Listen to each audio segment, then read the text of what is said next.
Hi, my name is Colin Kilbane, and I'm going to show you how to make a Diet Coke and Mentos bomb or soda fountain. Now, Diet Coke works better than other sodas for a couple reasons. The particular mix of flavorings and artificial sweeteners they have in here makes a little bit of a bitter aftertaste, and they compensate for that by putting more carbonation in Diet Coke than other comparable colas or other soft drinks. And that's important here. The carbonation is important.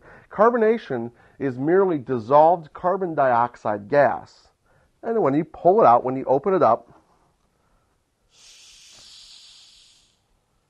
you can hear it escaping, and the soda bubbles.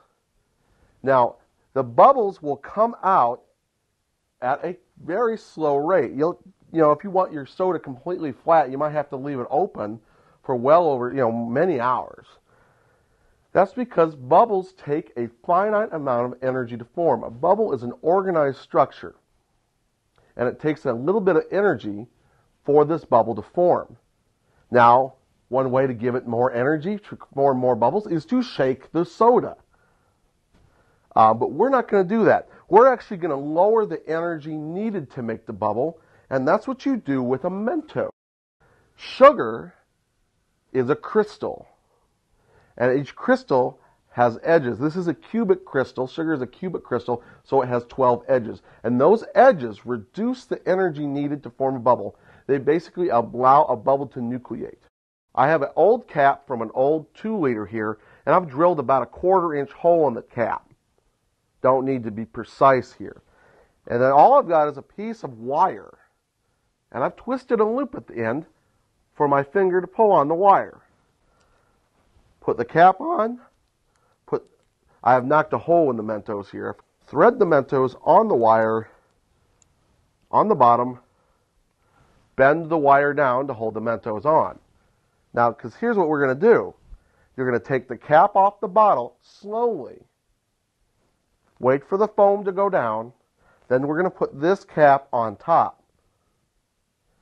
We go find an area outdoors. Don't do this indoors, because this thing can shoot up a good 40 feet. I made that mistake once.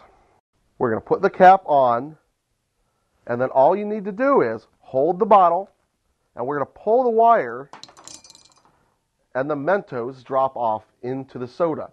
At that point, you're going to want to run, because this thing can get very messy very fast.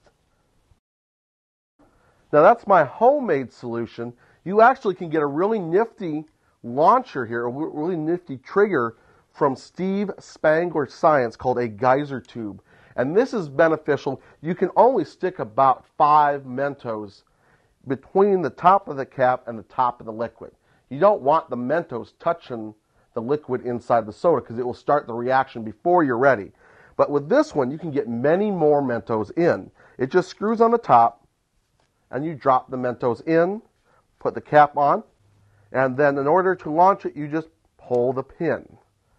Mentos drop into the soda. This piece here drops over the holes where the pin went through to seal it off, and you get a very nice reaction there. And that's a little bit cooler because you have a lot more Mentos. So let's go outside and we'll try to shoot off a little bit of Diet Coke here in a soda fountain or a Diet Coke and Mentos bomb. All right, let's go. All right. 5, 4, 3, 2, 1.